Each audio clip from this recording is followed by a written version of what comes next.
मामले में भारतीय विदेश मंत्रालय का बयान सामने आया। विदेश मंत्रालय के प्रवक्ता रणधीर जयसवाल ने कहा है कि आतंकी घटनाओं पर हमारी एजेंसी की तरफ से नजर बनी हुई है।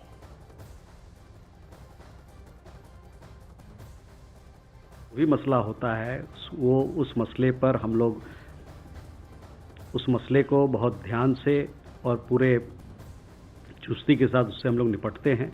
जहाँ तक आपने आतंकी घटनाओं की बात की, सुरक्षा की बात की, इस पे जो हमारे एजेंसीज हैं, जो अथॉरिटीज़ हैं,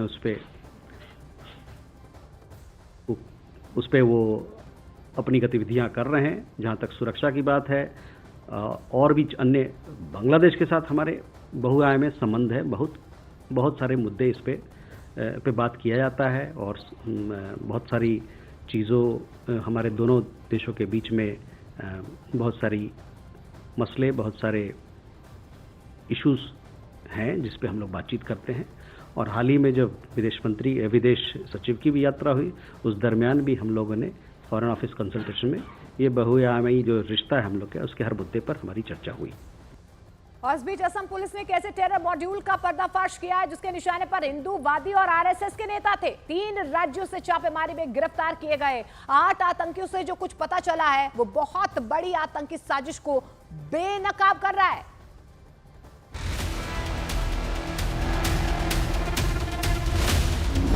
असम एसटीएफ का बड़ा पर्दाफाश, हिंदूवादी नेताओं के खिलाफ बड़ी साजिश।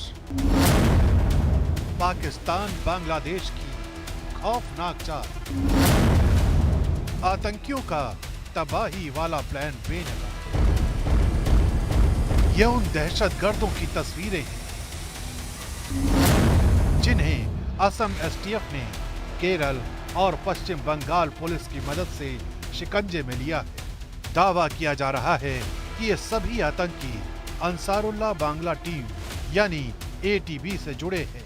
खबर है कि इस संगठन के तार आतंकी संगठन अल-कायदा से जुड़े हैं। जानकारी के मुताबिक इन सभी आतंकियों के निशाने पर देश के हिंदूवादी और आरएसएस नेता थे। गिरफ्तार किए गए दहशतगर्दों में हमीदुल इस्लाम, अब्दुल करीम, मोहम्मद अब्बास अली, नूर इस्लाम मंडल, इनामुल हक, मजीबर रहमान, मिनारुल एस के शामिल हैं। इन सभी के पास से बांग्लादेशी दस्तावेज, कट्टरपंथी साहित्य और डिजिटल उपकरण बरामद किए गए हैं। जानकारी के मुताबिक हिंदूवादी और आरएसएस नेताओं को टारगेट करने वाली इस साजिश का मास्टरमाइंड बांग्लादेश का है, जिसका नाम मोहम्मद साद रादी उर्फ शब शेख है। बांग्लादेश के राजशाही का रहने वाला शब शेख असम और पश्चिम बंगाल में स्लीपर सेल तैयार करने और जिहादी विचारधारा को फैलाने में जुटा था। इस दौरान बांग्लादेश की सीमा से सटी मुर्शिदाबाद जिले से मिनारुल शेख और अब्बास अली को गिरफ्तार किया गया। मिनारुल शेख की पत्नी का दावा है कि उसका पति मजदूरी का काम करता था और अब्बास के साथ मिलकर मदरसा चलाता था।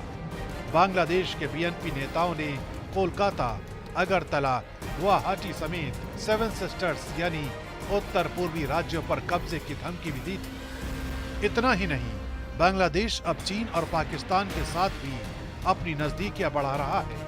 इसी नजदीकी का असर ये है कि बांग्लादेश की सेना के रिटायर्ड अधिकारी भारत को न्यूक्लियर बम की धमकी दे रहे हैं। बांग्लादेश की हिमाकत की कहानी यहीं तक नहीं है। बीएनपी नेता हाफिजुल अहमद भारत को युद्ध की चेतावनी भी दे रहे हैं। 16 ডিসেম্বর 71 মুক্তিযুদ্ধ শেষ হয়নি। মুক্তিযুদ্ধ একটি চলমান প্রক্রিয়া। যতদিন পর্যন্ত প্রত্যেকটি বাংলাদেশী নাগরিকের বেসিক প্রয়োজন না মিটবে, যতদিন পর্যন্ত প্রত্যেকটি দরিদ্র মানুষের মুখে হাসি না ফুটবে, যতদিন পর্যন্ত আমরা যেই সমৃদ্ধি অর্জনের জন্য 71-এ জীবন বাজি রেখে যুদ্ধ করেছি সেই সমৃদ্ধি আমরা দেখতে না পাবো এবং যতদিন পর্যন্ত আমাদের স্বাধীনতা সার্বভৌমত্বের প্রতি সকল ভ্রুকুটি নিশ্চিহ্ন না হবে ততদিন পর্যন্ত মুক্তিযুদ্ধ চলবে এবং আমরা মুক্তিযুদ্ধ চালিয়ে যাব। 71 মুক্তিযুদ্ধ ছিল অদ্ভুত এক যুদ্ধ, জাতির যুদ্ধ, জনতার যুদ্ধ। दरअसल शेख हसीना सरकार के तख्ता पलट के बाद से बांग्लादेश में हालात तेजी से बदले हैं। बांग्लादेश में अल्पसंख्यक हिंदुओं को लगातार टारगेट किया जा रहा है, जिसको लेकर बांग्लादेश के खिलाफ सिर्फ भारत का ही आक्रोश नहीं बढ़ा, बल्कि वैश्विक स्तर पर बांग्लादेश की फजीहत हो रही है। यही वजह है कि पाकिस्तान और चीन के दम पर बांग्लादेश भारत के खिलाफ उकसाने वाले न सिर्फ बयान दे रहा है, बल्कि भारत के खिलाफ आतंकियों की फौज भी तैयार कर रहा है।